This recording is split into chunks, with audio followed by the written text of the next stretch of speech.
Hello, everybody. Welcome back to Perfect Thursday. Back in the studio after a long hiatus. We had a little break because one of our guests definitely didn't show up. We just decided to do a thank you to the fans, and then we went down and watched our boy Kenny Pickett get drafted to the Pittsburgh Steelers. Here we go. Steelers. There we go. And now we're back. And how do you feel, Jake? Dude, I'm not going to lie. I was really excited about today because I kind of miss being in here. Mm-hmm. And there's an energy. There's just an energy of being in here, and it just makes me feel like I actually know what I'm doing. Right. Well, over the weekend, we had the fortunate thing of having a couple clips go viral. We did. And you were catching some heat, man. They did not like the stash. I was catching some heat. I actually have it right here because I want to address it right now.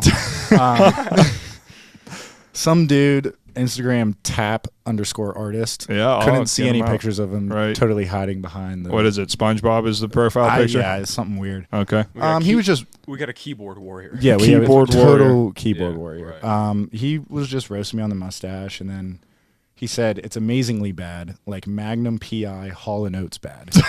Now, I don't really know exactly what that means, to be honest, but I just responded, "Watch your mouth, bud." And then he said, "Ooh, scary," and we could probably clip this, but he said, "Stash bad." So, tap artist, I don't know who you are or where you're at, but whenever we meet, it's on site. Jake took a lot of offense to the heat he was taking online. Now, I told him, like, don't be so dramatic, and I'm telling you that now. Oh, I'm going to be dramatic. But I knew that it was fruitless. Yeah, it was pretty rough. But I feel good about my mustache, and it's not going anywhere. So, tap artist.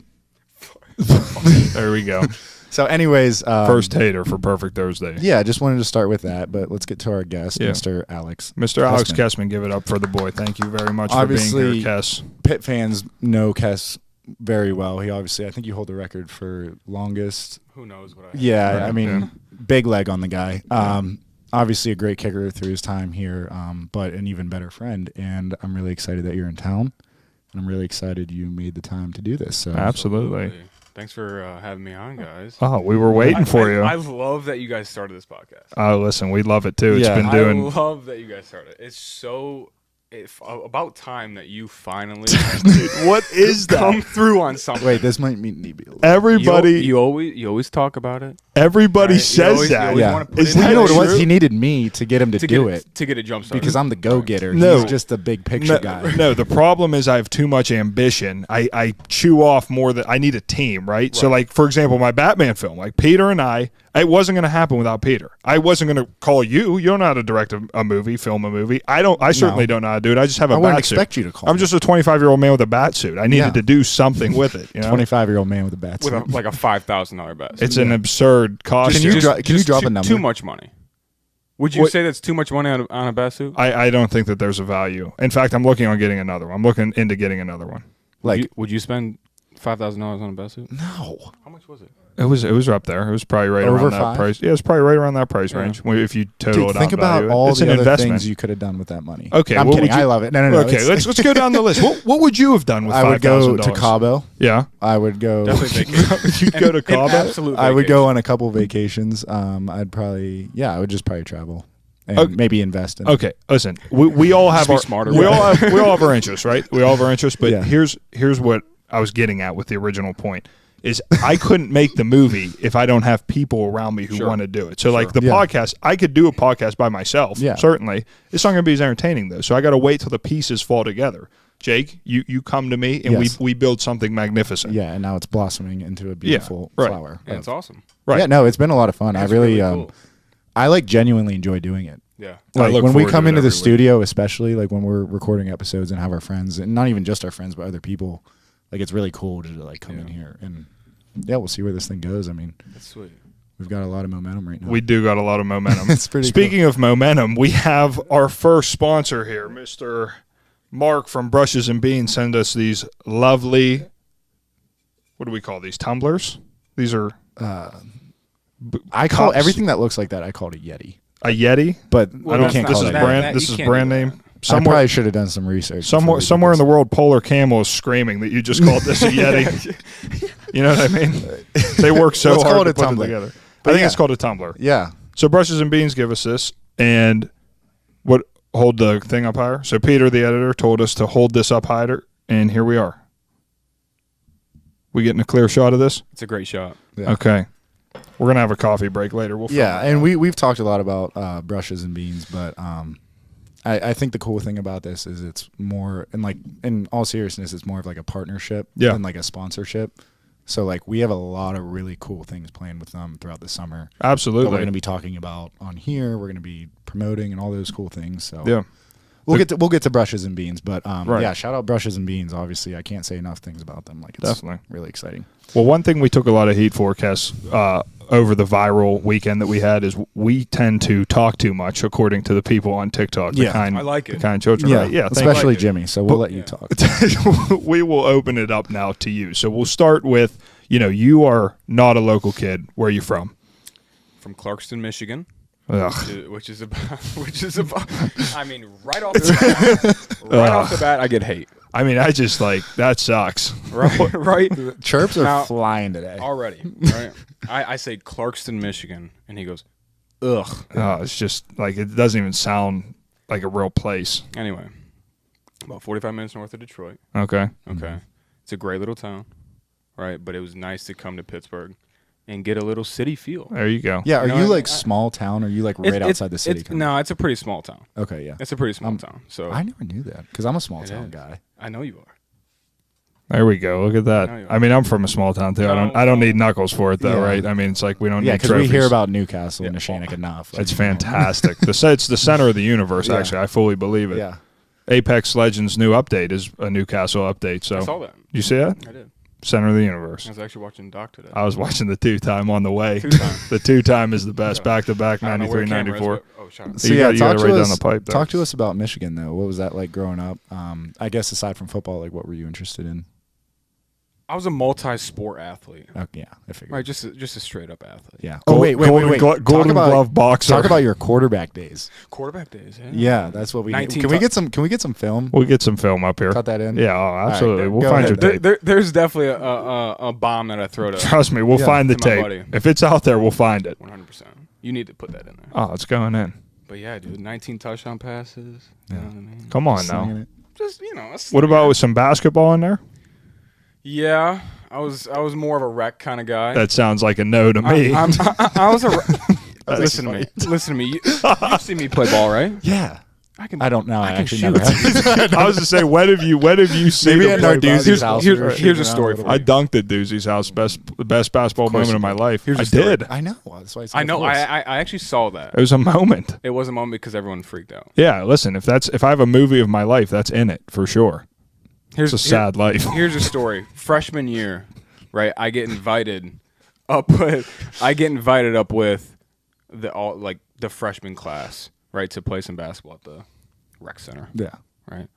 First time I touch the ball, I'm dribbling down, right, hezzy, back, step back against DeMar Hamlin. Boy. Beef. D-Ham. I hope you hear this. Okay, and I splashed one in his face for 3. Did you really? Yeah, we're clipping that. Then I didn't touch the ball for the rest of the game. Only if you want it. Yep. Only if you want it. That's fantastic. I was a defensive guru. Yeah, scrappy. A Draymond Green type. Okay. So, but yeah, I can play ball. And then boxing too as well. I did box. It's not as big as everyone was making out to be. I thought you were. I knew you. I was competing against Muhammad Ali. When we were on the team, I knew Kess. People were like, you don't mess with Kess. He's a Golden Glove boxer. No, I can fight. I believe. No, I can believe that. Fight. But I mean the amount. Now listen. We can tell some stories. I believe. maybe we'll tell some stories, but. I believe you can fight. I do. Yeah. But the way people made it seem, I actually got scared. I was nervous. I was like, is Kess going to hit me? That was honestly Andre Powell. Was it? Powell took that and ran with it. That's beautiful. It became it was me boxing for, fun and then, conditioning and to then me becoming a Golden Glove boxer that competed at the highest level. And it just wasn't that. Yeah, the first thing I heard was Gold Glove, and I was like, "Yeah, no, that's beautiful." No. Damn, I was shocked. I was good. Yeah, I was good, but I wasn't competing like everyone was saying. Yeah. Did you ever compete, or was it just a workout thing? I did compete. Yeah, I did. I had a couple fights, but I wasn't going into tournaments. And what was that like? Like, were you? I don't know. Like, I think if I were to actually go into a ring, especially MMA, I definitely would be like, oh shit, what am I doing? like what am I doing? Yeah, like how was that like stepping into the ring? Like, were you like, oh, let's just go, or were you kind of like, what's going on here? At the time, I had a lot of pent up anger. Yeah, you know what I mean. And I think as a kid, I was 16, 17, whatever I was, 18. So I was ready to just pull someone's head off. Yeah. That's how it usually goes with fighters. Yeah. And so when I got on, got in the ring, I was just ready to roll. Yeah. Honestly. Now let me tell you a ridiculous conversation I had this weekend. So in our group chat, like my family group chat, the question was proposed. Charles Oliveira is 155.5 pounds, right? Mm-hmm. I am between 230, 240. You're losing that fight. Stop. You're going to say that you can not beat. Even waste. We only have so much time today. Let's not even, yeah. I want to propose this. There is 98% of me that feels like I got no chance. There's 98%. Well, it should be 100. Stop. Yeah. There's 2% that thinks I can get it done. What do you think? What could get it done? I feel like I'm just heavy. I'm heavy for him. That's all. Do you think you could stop a kick or even more so 2 kicks in a row? I think that if you put us in a simulator and give us 100 times, I'm getting them 5 or 10 times. Let me tell you something. All right. He gives you a body shot. Yeah. He puts one right below, right here. You're done. The good thing is I agree with you. Fight's 98% over. of me agrees with you, but like that one time, all it takes is that Rocky 2 moment, Rocky 1 moment where I catch him. Here's the only and way that's it. Here's the only way you beat him. All right, I'm here. That bell rings. Bing bing. You sprint out and Superman punch. That would be the objective. And it's just like super like whoa in your face. Yeah, but if you don't almost, land it, almost like a what was that guy's name? Oh, Masvidal when he like ran out. That's right. Yeah. The BMF guy. Yeah. Right. Yeah. When he came out, just boom. Yeah. What if you took away punching and we were just wrestling? I don't even think that. He's like the best grappler in the world. He's like the best jiu-jitsu guy in the world. I just wanted to see if you guys agreed with the other 2%. No, what did you think we were going to say? I thought that someone was going to have my back. Peter, what do you think over there? Nothing? 2%? Peter's cracking up on the couch right now editing this. Well, it's because he just finds it so crazy that you think that there's 2% that thinking that you could beat him. I do. I'm not even sure if you're beating Ronda Rousey. Oh, no. Come Ronda on. Rousey. That whole conversation. Ronda Rousey's beating your ass. That's what everybody said. That was a big conversation in the locker room. It was always Aaron Donald versus Ronda Rousey. Remember that conversation? Yeah. I do. Yeah. Which that is an interesting conversation. Hopefully one day we have both Ronda Rousey and Aaron Donald on the podcast. That was circulating Walk On Way. That was Walk On Way classic. Yeah, we talked about that more than once. It wasn't a one-day thing. That was a recurring conversation. Yeah, it sure was. That's a beautiful thing. But, to get the conversation away from me, I hate doing that, but I will pull it back for a second. Tell me about He loves it about it. He loves that's all about it. Tell me about the experience you had once you get to Pitt. So obviously you were involved very young, right? I think you were a true freshman when you started, a redshirt freshman when you started? No, I was redshirt. Redshirt? Because Chris was here. Oh, yeah. Okay. So, but still, redshirt freshman starting is very early. Yeah. You've had so many years in the program playing. What has that experience been like for you? Honestly, it's just been, it was great. Yeah. It's just the way, at first as a freshman, you have no idea what you're stepping into. Mm-hmm. Right? You just go in and you're just kind of walking through. Right. And then when you kind of figure out the ropes, and kind of see the way things are run, then you kind of step into it and of course. Kind of find your own groove there. How long do you think, from starting out to when you found the groove and started to feel more comfortable, how long do you think that took? Honestly, junior year. Yeah. Wow. That's the truth. Well, yeah, especially at that position too. Yeah. It's the position's so hard. Yeah. Yeah. People don't get how hard the position is. People are like, oh, you just kick a ball, right? You don't do and you don't do practice, yeah. Right? You sit around, right? You don't do anything. I thought that every day. Right.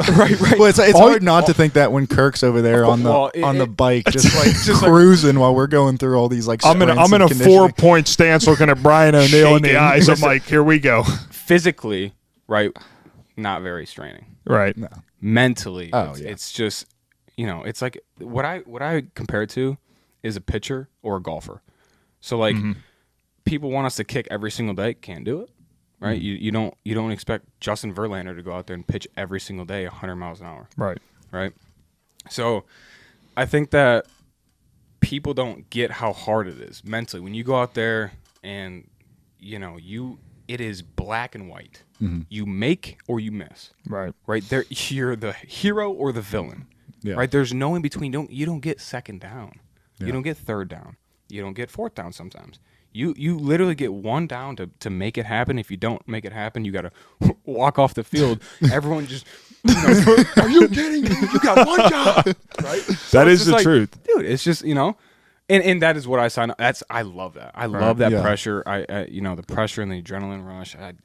That's what I live for. But people people hate on it. Well, so in those times where like you have a miss and like whether big moment or not, like do you have like a mental process or like a mental system that you go through to get yourself ready for the next moment, or like is it kind of just whatever happens? I'll get myself, I'll go to the sideline. I'll kind of beat myself up for a little bit. All right, I'll kind of understand why I missed. Yeah. Right, and at this point in my career, I know exactly why I missed. Right, it could be the pace of the ball. It could be a lot of different things. Yeah. Right, but I'll understand why I missed. The process of it, go through it, and then I have to wipe it clean. Because if I don't wipe it clean and I bring that next kick into the or I bring that kick into the next kick, it's over. I'll miss. Because mentally, right, and this goes for anything in that you do, right? If you see it before you do it, right? If I'm sitting there and I watch the last kick in my head again, right, and that ball going outside the uprights, there's a pretty good possibility that this ball that I kick is gonna miss. Yeah. Now, if I just completely wipe it clean and I look at that ball as a new ball and a new start, and I watch the ball, visualize the ball coming off the spot and going perfectly down the middle with perfect rotation, then most of the time it follows it, because the mind-body connection is like, I've done this so much. Yeah. Right? I've done it so much where my body knows how to do it. Just I got to get out of my own way. Of course. So it's just I always have to get out of my own way. Oh, just in everything. You got to not kicking, just everything. Just waking up in the morning. Jake's building me too. Already in my way. My God, Jake's waking up and those sheets are heavy. He's like, tell you what, bench press them off. Yeah. No, you're notorious for. Sorry to cut you off, but you are very notorious for having maybe a miss and then coming back and just banging a 58-yard field goal or something, and it was always cool to see, because I feel like you were able to handle those moments really well. So I just want to applaud you for that. I don't like being notorious for missing. Yeah, well, that's not what that's your boy. I was like, okay, Jake. No. I meant coming back from the misses. I knew what he was saying. Absolutely. Yeah. Yeah. He's like, so you're pretty known for missing, and then just, I guess, coming back and hitting big ones. Right. But to that point, so like haters like Jake, you have to deal with hate online all the time, to the point where like you've done a great job throughout your career of removing yourself from social media. Sure. What has been the idea behind that? And like, how do you handle people that, because probably the most vicious attacks on a football field can be towards a kicker who misses what in their mind is an easy procedure, just kicking the ball, making the field goal. 100%. What's your response to that kind of hate? I stay off social media. You know that. Mm-hmm. I hate social media. I think it has its benefits, and it absolutely has its flaws. Yeah. But when you get guys and girls on there that their main goal is just to put someone down, toxic. Drives you nuts. I know drives that me nuts, man. Drives you crazy. Why would I put myself through that? Yeah. What that person telling me how much of a loser I am means nothing to me. Right, and that's how you should be. It means nothing 100% to me. How you should be. And also, it's not only on social media, it's on the field too. Oh yeah. So New York, right? When you're with the Jets now, when you're a pro. Yeah. Well, let's talk about that. I'm just saying on the sideline, right? I've never had. People were talking crazy to me. Really? Right? From the stands? Yeah, and that shit, it doesn't bother me. It really doesn't, but after the game, I'm like, damn. Right. Oh, you see it at the Pitt games, dude. Like some of the stuff, and obviously love our Pitt fans, but like some of the stuff that's yelled during that, it's just like look. It's not everybody. It's just like that one guy or like that one person that just says something's like. I get the passion. Yeah. As a fan, I get the passion for your team. I do, right? But I mean, like I can't imagine doing that. Look, I'm not. They're in their cubicle. Get it out. I'm in their cubicle, right behind them, just telling them how much of a piece of. Right. Could you imagine that? Right. Yeah, you're trying to do your job and doing your job, and then people are just in your ear. It's a whole other level of expectations. And I mean, too much is given. You guys are, athletes are given the world. You guys are given the big salaries, big paychecks, big moments. The call is to answer them. Yeah. But the unrealistic expectation of the fan is that every single time you will produce the same. And not only every single time, but every single day. You ever go into work and have a bad day? That's all it takes. You ever go into work and think that you're going to do one job and you're asked to do another? That's how it is in the pros and in whatever arena you're in. So for the expectation to be perfect every time is flawed, in my opinion. And as I learned, right, one bad day at the office, right. No more job. Well, that's no more job. So. Speak to that a little bit. So obviously, we're talking before we start rolling the cameras here about how volatile and how quickly things can change, especially in the life of a specialist in the NFL. What in your mind are the pieces that need to come together to find a long-term home, like some of the long-standing specialists we've seen in the NFL? So, I'm glad that we're getting into this because a lot of people don't understand what happened in New York. Right. There's no excuse to miss 2 PATs, right? But 3-4 days before that game, my buddy Jonah gets hit and killed by a car in Chicago. Sorry to hear that. Yeah. Right. So it's just we knew that. Yeah. So it's just like there's just exterior things that were going on. Mm-hmm. Right. I wasn't 100% locked in to that game because there was so much stuff going on. First NFL game, my whole family's there to watch me. I missed my best friend's funeral. Right. To play in that game, and so it was just a lot of emotions. Grateful to be there. Right. Right. And I get out there and I'm walking up. Right. The first kick, I'm walking up, and I feel great. I'm looking. I'm like, ooh, right. This is the beginning of a long career. Right. Already screwed. I'm thinking about just so far down the road. Right. So I'm like, look, punch it through. So I get up, look down at my feet, look back up. I'm like, whoa, that looks far. That 33 yards looks kind of far. And so I'm like, just chill, bro. Right? Chill.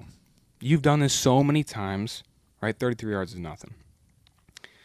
Walk back, take my steps back. I feel good. Swing easy, right? What a mistake, right? When a golfer swings easy and doesn't actually go after the ball, he's going to pull it or not finish the swing. So, of course, I don't finish the swing and I pull both of the balls, right?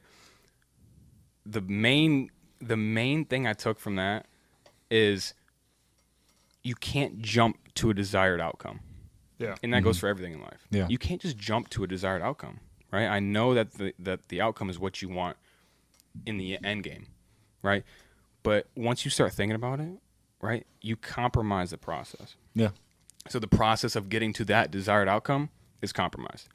You forget everything that you've worked on or taught yourself to get there. Right.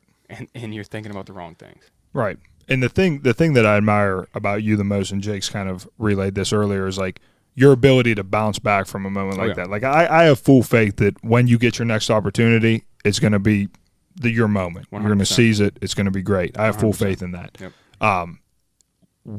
What do you need to do to prepare yourself for that moment? Has things changed in your mind? Have you taken a new outlook? I know the mental side of it we've talked about a lot, but in terms of the training side, I know what is it like being on this long hiatus where, you're essentially no job, just training? What's the darkness look like? Dude, darkness. Darkness, yeah. Darkness. Thank God for Call of Duty. Thank God for Warzone. That and Molly. Yeah. You know what I mean? Yeah. Shout out Molly. Shout out Molly. Yeah, no doubt. But Just, dude, it's been a long year.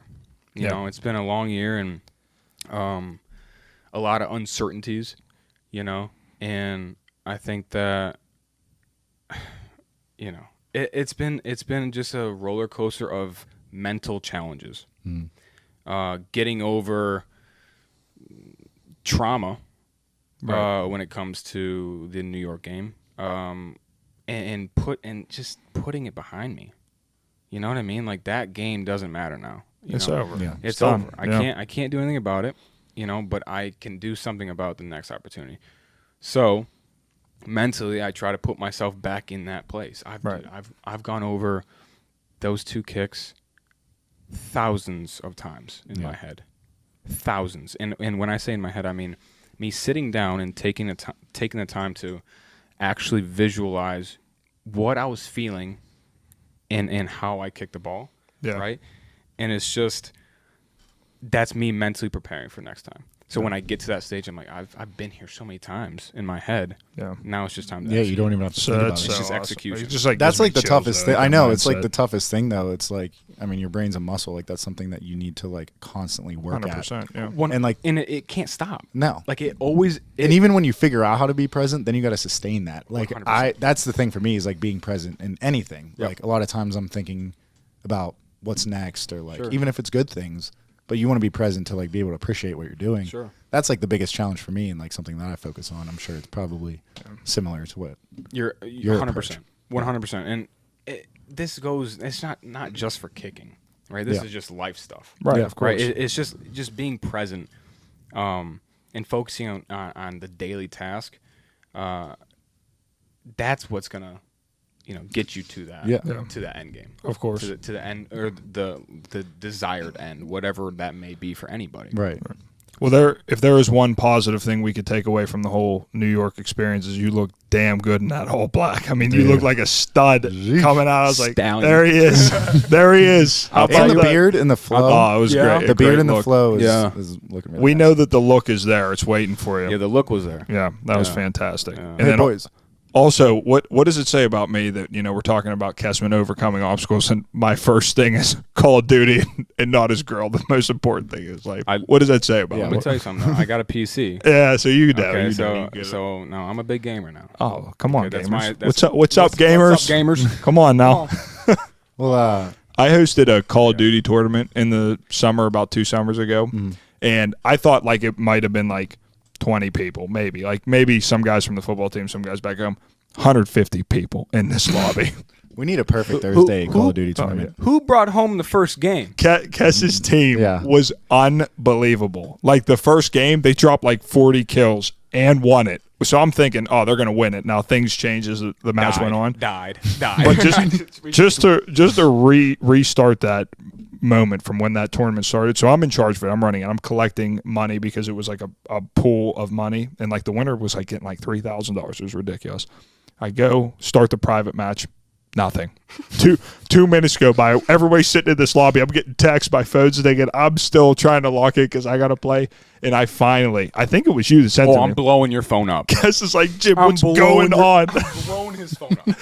And I was so worked up about it, and by the grace of God, that lobby just started, and everything, you know, for the most part. Could you even focus on playing after that? I was so. I mean, first of all, I was at the time I was pretty terrible. He's so easy. I know, that's the thing. That's the thing about Jimmy. It's like you can he holds it very well. But I mean, we know him. We got Jake and a guest every time that just loves to flame. He loves it, and I'm sitting here like, yes, thanks, ding, thanks. Well, you're missing out on a total opportunity to roast me for my attire today. Oh yeah, Jake Halpert. Yeah, that's Jake Halpert over there from The Office. Yeah, I feel great. I might do this every episode. I think you should. Great. Yeah, I think you should. Now, there's a reason I'm wearing this today. Yeah, but you go ahead and explain it, because I know you need to explain why you're wearing it. I'm not explaining. No, I was going to say I'm not going to explain it. Okay. Well, I mean, and I just might start doing it. You don't have to explain it, but we would like you to. Why but what we should explain is what coffees we like. Oh, transition. Coffee break. Let's take a coffee break with Brushes and Beans. Break brought to you by Brushes and Beans. Jake, why don't you go ahead and you tell me right now? You get one beverage for the rest of your life. What is it going to be? I think I'm going to go Irish cream cold brew. Irish cream cold brew. It sucks because a lot of times, like, it's seasonal. Yeah. but I could have it every day. Iced Americano. Iced Americano. There we go. Did you pick the Irish one because you've been to Ireland? Is that why you picked the Irish coffee? No, it's because I like Irish cream cold brew. You had a great time in Ireland. I had a great time. But we'll talk about that in a second. But Jim, I want to know what you're. So let me be perfectly transparent. Is I don't drink coffee, so I'm taking this opportunity. I'm a blank slate. You know what we need to do? And Brushes is being. We're gonna go to Brushes and Beans because I was actually out in Marysville the other day and like no joke, not lying about this, stopped at Brushes and Beans and like got some coffee because it's a great spot. It's amazing. It's a great spot. It's awesome. Yeah. Like not only is their coffee great, but like the vibe's very cool. You can make pottery there. Yeah. I'm gonna take my girlfriend there. Like it's a great date spot. And we could not be more thrilled. So Brushes and Beans, I'll be back for some more Irish cream cold brew. And we're all going to be back there for some very cool for some good content. But we can talk about Ireland if you guys want me to. So tell me about that. You took that trip. Yeah, me and Jimmy Morrissey went to Ireland for 10 days with the lads back in 2018. The lads? Yeah. And McGregor. It was absurd. Honestly, Ireland looks a lot like Western PA when you're driving through there. Really? Like on like the highways and stuff, it just feels like Western PA. And the cities are really cool. Obviously, there's a lot of cultural differences. Right. The pubs are awesome. That's what the people there, like, it's way more laid back. I mean, there's crazy stuff with like young kids getting drunk and like obviously the IRA. What?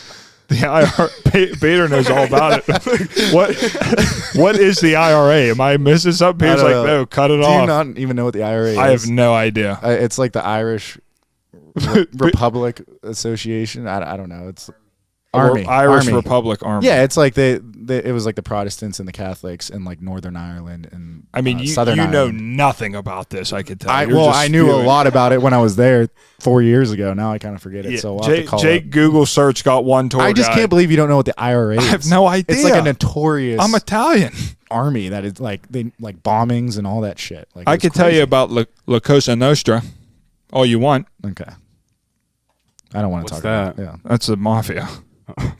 Yeah, like you know much about the mafia. I don't know anything about the mafia. Jimmy's family looks like they're in the mafia. Come on now. Have you ever seen my brother Josh? When are you going to have me over? For what? Like dinner. Back in Newcastle? Sunday dinner. You've never been for No, Thanksgiving I've never been there for anything. How many times have I invited You know what's crazy Jake? is we all get the invite and he purposely like. Oh, I know. He doesn't. I mean, I get the Thanksgiving one. Are you guys just going to... Should I leave? Are you guys just going to continue I just want to come over and have some red sauce with your family. You know why... Thanksgiving at the Medures, you just can't. It's classic. It's a classic one. But do you know why you've never been to one of those events? Is because you're local too. So, when it's Thanksgiving, you're not telling your family, hey, I'm going to Jim's for the holiday. So, like, that's kind of what happened. Well, I'm still salty about it.